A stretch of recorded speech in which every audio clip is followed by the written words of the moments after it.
You guys generally bounce back really well. What's allowed you guys to do that? You said what's allowed us to do that? Yeah, you guys don't just bounce back, but you guys bounce back extraordinarily well generally. Yeah. Well, I think we take it for what it is sometimes. Just a lot of games. It's a lot of football this year. 17 games, so we got a lot of opportunities to come back and respond. And we got a lot of confidence. We know what we're about as a team. We know the type of players that we have in the locker room. So it's just not really. I guess there's no real reason to freak out, especially when it's such a weird game like what it was. It's like kind of makes it easier to bounce back. Got it out the way first game, and all you can do is look on to the next one. How would you characterize your rivalry with the Lions over the years? I know they've had a ton of different coaches and personalities, but just the series as you've been part of it. Yeah, well, obviously the Lions haven't, they haven't probably done exactly what they wanted to as a team, since I've been in the league. But I found that team gets up to play us, especially when we play at their place, but just in general, they play, much better than what they typically put on film. So, it's just one of those rise to the occasion type of games for them, I guess.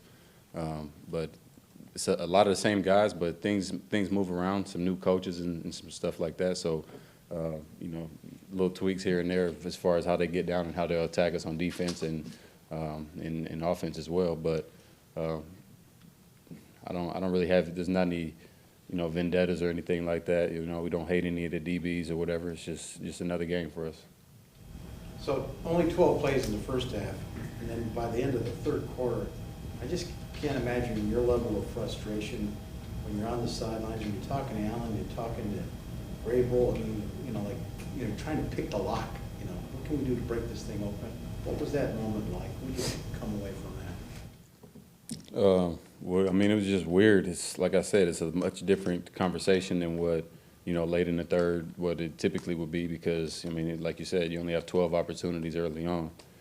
It's not a whole lot to talk about on the sideline. It's just more, like you said, frustration, because I don't really know what to tell Matt. I don't know what to go and tell him that I want to run, because 12 opportunities total mixed in with runs and some keepers and stuff like that. I can't really gauge, what they're doing out there just yet. So kind of feel helpless in a sense as far as like the feedback I can give. But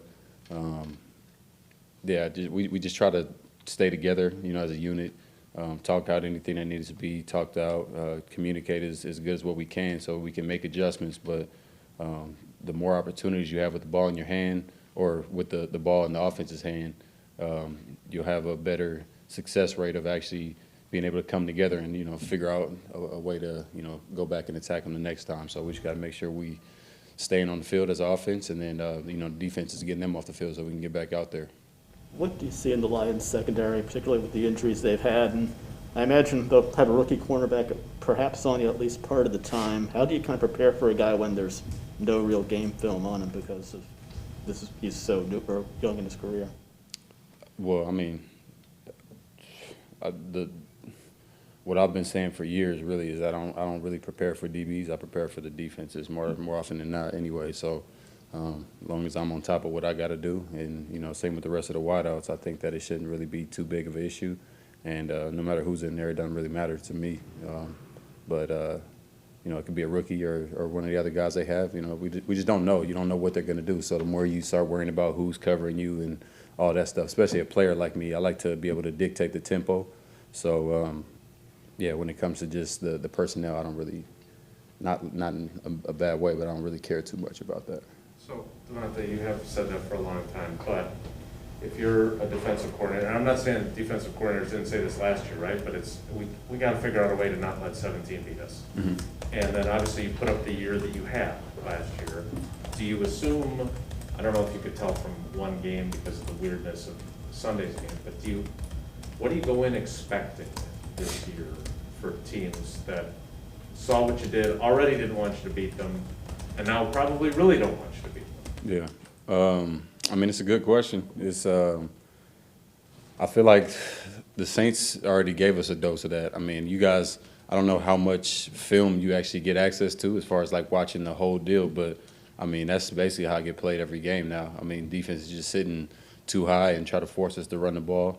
And if what makes it really tough is that the game ends up looking much worse than what it should have because, you're trailing, so you can't sit there and run the ball. And it makes it a million times easier if you can play too high and say, all right, run it. Now you're just racing against the clock, essentially. So for me, I just try to just worry about winning the one-on-ones when I do have them, but I don't expect to get very many of those at this point. So it's just about getting a good game plan for beating those defenses that are kind of copying each other at this point. So it's a little bit of a guessing game to find out when you are going to have those opportunities because you don't want to just guess. You don't want to implement everything in your offense for, beating two men because it's not always going to be like that. But it's just about, I guess, for the coaches understanding the situations and trying to base a game plan off of the opportunities that I will be able to have one-on-one. So because one thing that you guys weren't able to do because of the way the game played was play action, which you guys have obviously been terrific at. I don't know, did the catch that you had where it was a great catch and Rodgers made an unbelievable throw where I think you had two guys on you and it was just right here. Yeah. And if you can't get the play action game going, are there other ways for you to beat these defenses and to get you the ball that are not like high risk? Or I guess I'm wondering what your options are because if they are going to play you this way, they got to get you the ball. Yeah, I mean, there's ways, and it's going to sound funny, but I mean, a lot of the plays that are made, and some of the guys that have big weeks this past week, it's just where the ball is just getting thrown kind of regardless, and that's something that me and 12 talked about. Just like, look, they're going to play this way, so it may be just certain opportunities where you just got to say, I like my guy. Basically, they're intending to double team here or whatever, but if there's a window to throw the ball, I like just, getting some opportunities that way. It's forcing them to play, honest, and then if I'm getting off, from that, then it's just going to continue to open up stuff for the rest of the guys. So at this point, I just think not forcing anything, but trying to say, forget it and just go. I think y'all saw what Pat said about Tyreek, like, F it, Tyreek down there somewhere, and it's like a picture of him just tilting back and just letting it fly. It might have to be a couple of those just to, make sure I like to think that, with a double team, not every double team is going to be successful. I ran a slant shake against the Lions, I think 2019 in Detroit. It was the touchdown I had in the back of the end zone where that was a double team. So, there's different ways to do it. So we just got to execute.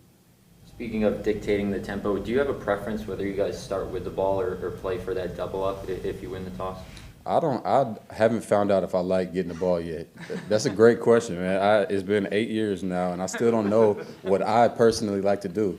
I'm always pacing up and down the sideline, just waiting to see what happens. But I think the idea is that you want to be able to have your defense get out there first so you can, steal one and then get the ball back and ultimately end up with a 2-for-1, score right before half, and then get the ball back.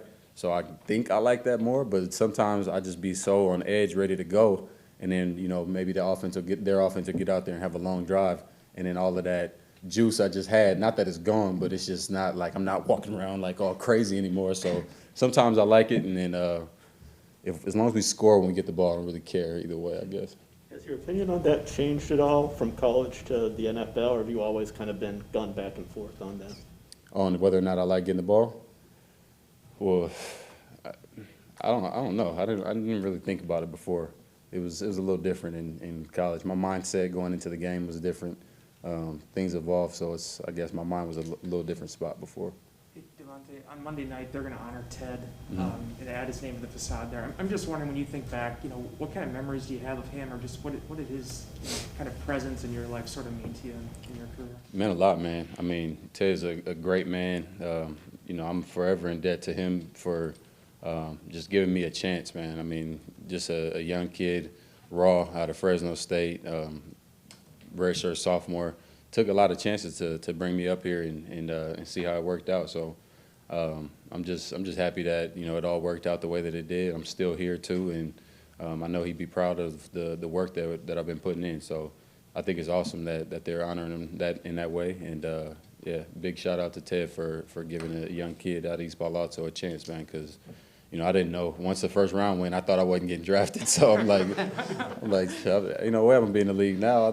Now it's just too much clumped in there. And then get my name called, and they're asking me questions about what number I want to wear and all that. I'm like, man, give me whatever number. I'm on the Packers now. I don't really care. So I mean, that's great, though. It's good. I'm happy to hear that he's going to be honored like that.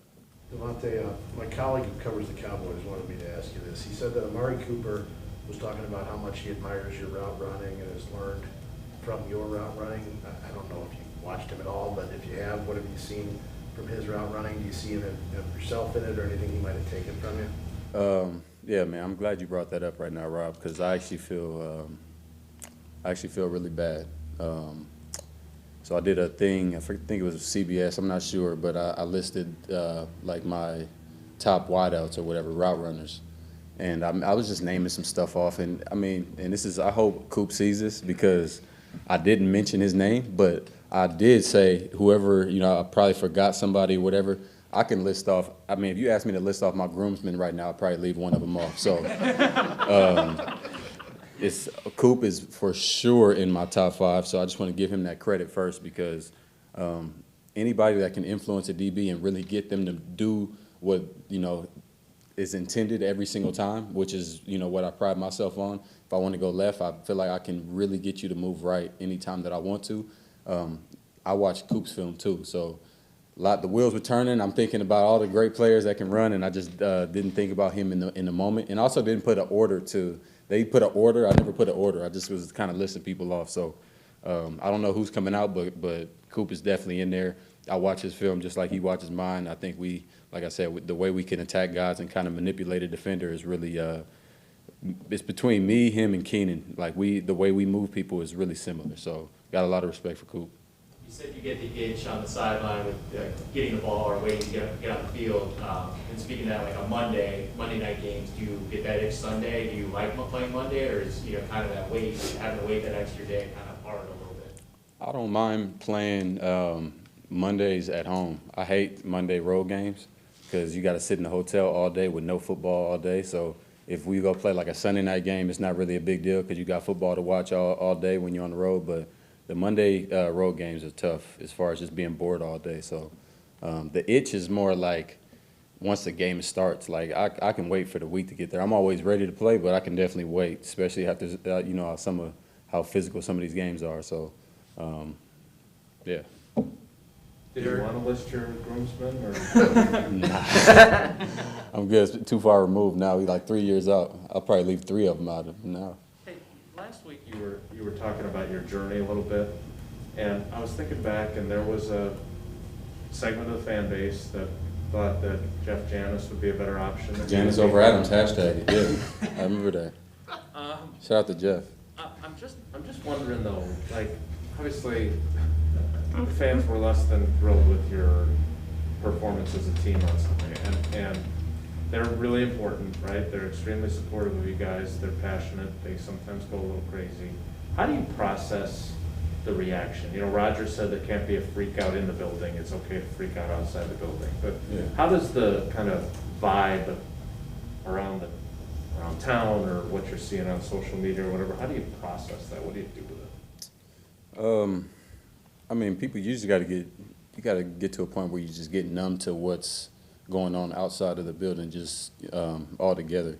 It's not healthy to really follow in any way, whether you're 6 or 15-0 playing the last game of the season, or I guess 16-0 playing the last game. But just you never want to get too high or too low in this league. It's too easy to get distracted with you got some success, now they're talking really good, so then you can slip up because now you riding high and you think that you're invincible. You know, I think I like what Giannis said. I can't really repeat the whole quote, but what he said about the humility, like that's just like spot on right there. The more you're in the moment and just worried about you know, what's going on in your locker room, that's where it becomes a lot easier. Early in my career, I made the mistake by kind of monitoring what people were saying outside the building about myself, my teammates, just the team as a whole, my coaches, stuff like that, just to kind of know and hear. I didn't want to be just out here, you know, in no man's land, not knowing or aware of what's going on. But it's just really dangerous to do that, man. It's really easy. Think about if what you guys do got blown up as much as, you know, what we do. It'd be tough for you to not want to check into that. But you know, obviously we got a lot of experience as a team now, so I think all of the leaders and people that have been through it before are pretty good about telling people, like, look, I don't know what you're doing when you go home, but I wouldn't advise that, checking notifications right after a game. So, you go out there and drop a ball, get on social media to see, because they are talking about you, okay? That's what I tell them. Don't look to see if, like, oh, maybe they are. Somebody is. So just bet on that and then do something about it, and that's all you can do. So you did know about the Janice stuff back then? That was Oh, yeah. No, me and Jeff talked about it all the time. It was funny, man. Might hit him up today just to revisit that. Two more in here. Rob turned off his mentions, actually. Was that? Rob turned off his mentions because he couldn't take it. Oh, really? See, man. Imagine 2015 Thanksgiving game. Imagine that. Yeah, you don't want to check those comments. So Derek Carr and the Raiders and the Ravens put on a pretty good show Monday night. Mhm. I mean, it looked like Monday Night Football. Mm-hmm. After the week you guys have had, I think you'd like to keep that momentum going for Monday night at home. Yeah. Fans in the stands. Yeah, a lot to learn from that game. It was a really fun game to watch. I imagine to play as well. Yeah, man, we're good. We're gonna be okay.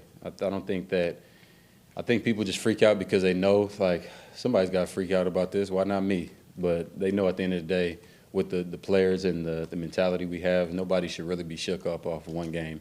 It'd be one thing if it was like the end of the season and we hadn't shown that, and then boom, it's like, okay, we're going to the playoffs. Is this what we're going to see in the divisional round or whatever? But we got a lot of confidence. We got a lot of players, and it was just like I said, it was such an uncharacteristic game on both sides of the ball for us, as far as like not getting a lot of opportunities. We usually get a lot of cracks at it as an offense. On defense, we usually do a much better job of making sure that in certain situations they get off the field. So you just gotta, just like I said, we just going to just flush it and just come back and respond this time. When's the last time you saw Derek with a full head of hair like that? Never, and I hope today he got a haircut, because I texted him this morning about that. It was the worst part of his day for sure. He had a rough first half, or a couple stretch. He had like a 10 throw stretch there that he didn't like, but I just reminded him that his hair was on TV, so it made him feel a little bit better about that. Sarah, we got time for one on Zoom. Okay, we'll go Stacey Dales, please.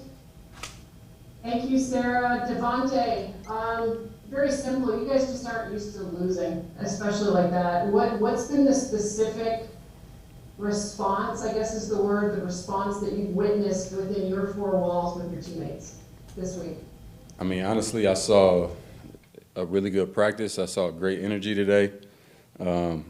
This was probably one of the quicker flushes that I've seen, like as far as me observing the rest of the team and seeing the coaches, how everybody's responding from it. We were on the bus already talking about it. And usually when a game like that happens, you get blown out. Everybody's got their headphones on. Nobody's really vibing with each other. But, I mean, there was smiles already on the bus, because it's like, look, like I keep saying, it was just such a weird game to where it's hard to even look at it like we got completely defeated, because things got out of hand early like that. It's just tough to bounce back. So I found that my teammates are definitely were able to shake this one better than what I've seen in the past. So we just got to make sure we actually do something about it this time, so that we don't have to try to gauge anything or deal with that later.